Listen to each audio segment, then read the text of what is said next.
బొత్స గారు నిండు అసెంబ్లీలో రాజశేఖర రెడ్డి గారిని చులకన చేసి మాట్లాడితే, విజయమ్మ గారిని అవమానిస్తే, ఆ రోజు నిండు సభలో విజయమ్మ మా అమ్మ కంటతడి పెట్టుకున్నారు.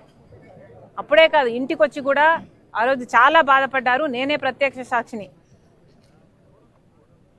అంతగా అమ్మను బాధ పెట్టాడు, రాజశేఖర రెడ్డి గారి భార్యను బాధ పెట్టాడు.